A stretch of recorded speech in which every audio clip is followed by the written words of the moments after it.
Ladies and gentlemen, tonight we give thanks to the two men that made the pictography on the $1 bill come to life. Of course, that would be Jesus Christ sitting upon my desk, and the second man, who without could not have been possible either, my dad, Captain Thomas Fazio. That's Captain Thomas Fazio on the Paul tugboat, setting on a pier at the end of Battery Park City in New York in 1972, and I worked with Dad on the Paul tugboat, putting the fill in for the Battery Park City job itself at the World Trade Center. And that was one of the jobs I had, and although I wasn't old enough to actually work on the tugboat, I did, because Dad was the master captain and he got me on the boat. Now, this is my desk. Again, in case somebody's interested, some people asked me for pictures that I sent them. My friend Bono's Entertainment said he enjoyed looking at my desk, so I sent him a picture of my desk, and I sent Tracy, I believe, a picture of my desk, the girl who comes up with the odd names for different things, but of course she's always right. And then we have Thomas the Indian Chief, who was sitting at my dad's bedside for 40 years after I snatched him off a stoop in Southern California when I was 14 years old. I just walked up and snatched him. And then I carried him on a plane. I took a clothesline off somebody else's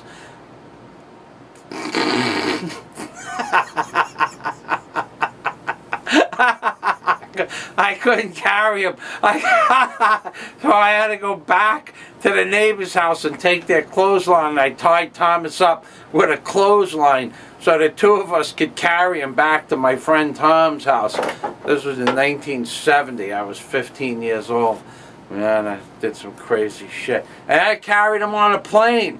The rope that I put Tom the Indian, I call him Tom, the rope I put Tom on, I went and snatched it off the clothesline. I tied him up pretty good. I brought him back to the house. In the morning I had to go to the airport. And I put him on as a carry-on on the plane because the plane was empty.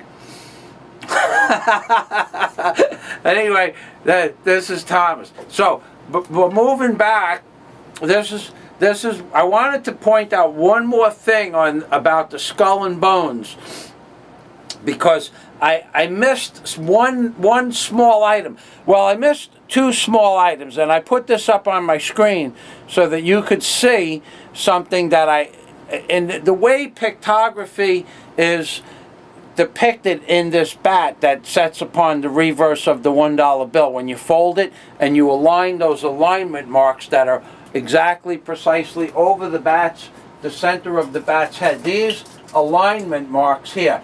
Now this bill is only, it's not off, it's perfect, but if you were looking at it like this, perpendicular to the bat's head, it would be perfect, and at like a 2 or 3 degree angle to the where I folded the bill itself. So it looks like it's a little bit off, but when you fold it, you'll know it's perfect when this letter M lines up at the top, the line here and the line here. This is done in such precision.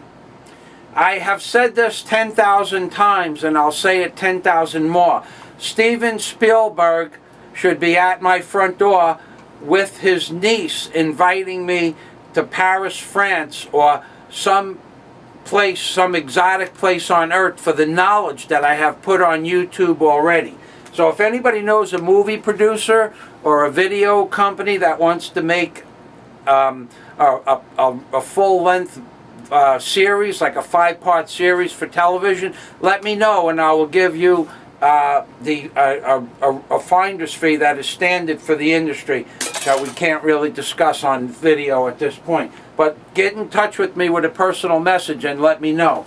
Now, this is the piece of information that I wanted to pass on. This is a skull, and before I said there were bones, because the bones that set over the bat's head have very little meat on them. So basically, in pictography, this is a skull and bones.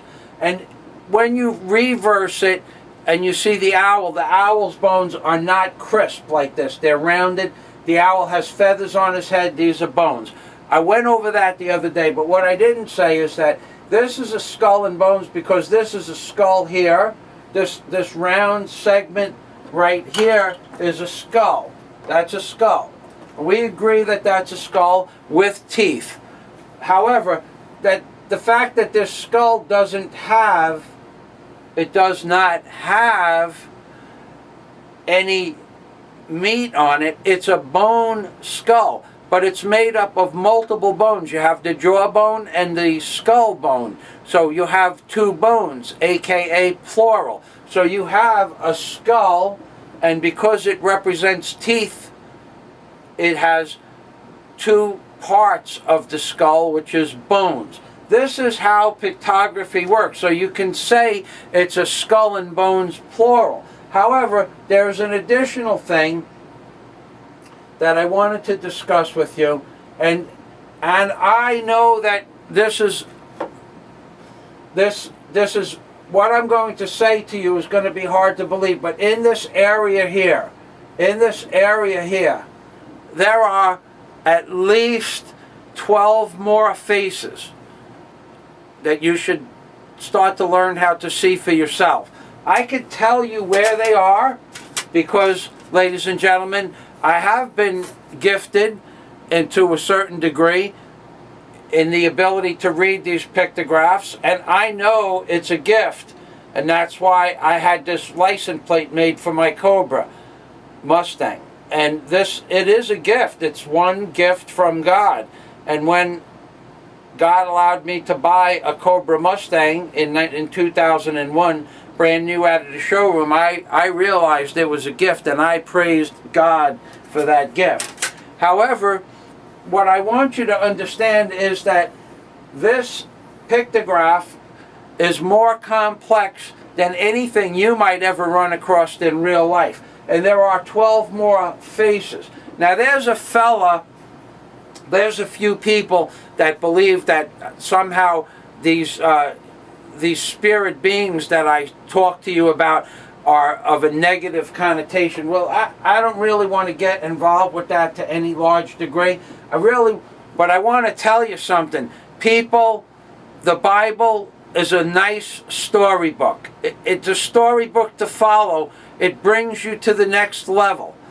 I'm going to tell you, it brings you to the next level. I don't like to go around and, you know what I'm saying? I don't like to do that, okay? I'm not like that. I tried that once when I was a kid, and it didn't work out for me. So what I did was, basically, I had a bad experience with that because my whole family rejected me because I went around, thumping on Bible. So I don't do that anymore. But moving past that, what I do now is I do teach. And if you'll notice, I had shirts made. I am now in the Bible study business, and on weekends I have a subsidized business that I do. I Bible thump for cash, and during the day I Bible thump for beginners. But I don't like to actually pick the book up itself and go around thumping it, because it's a good book. It's what made me understand that these pictographs exist. However, if you were to purchase my ebook, let's be clear, it's an ebook. It's 1,990 pages. It is, in fact, the most complex book that you will ever read in your entire life. It took me 3.5 years to write Angels on the Ark by Michael Fazio, because sometimes it would take 6 or 7 hours to find something as simple as this. And then, when I found it, it could take 2 or 3 months of research to make sure that what I just explained to you, and what I just explained to you about having 12 more faces here, I was talking to Bono's Entertainment this afternoon. I could keep an entire staff at Florida University from 5 different science departments busy with what's on this $1 bill. And when I say that, I don't mean it facetiously whatsoever at all. I mean that I could actually take 15 or 20 of their high honor roll students and put them to work on different aspects of the $1 bill. And whoever designed this bill, I know they're watching. And I know they're saying, how did that crazy guy from Howard Beach figure it all out? Because I've had help. Again, the spirit beings. So now all of a sudden I'm possessed. And I never did anything to make anybody believe that, except that they're what I call the feeble-minded people of the world can't grasp the bigger concepts. Like this fella here had a dream and went after his dream. And he has long hair. Okay, none like myself, who has, normal hair. So at this point, ladies and gentlemen, see, my hair is normal. That guy's hair was long, and the Indian, he's got hair down to the middle of his back. One day I'm going to try to get you outside and introduce you to the Indian, Thomas. But anyway, I need to get a bigger camera, ladies and gentlemen. Someone give me a hand.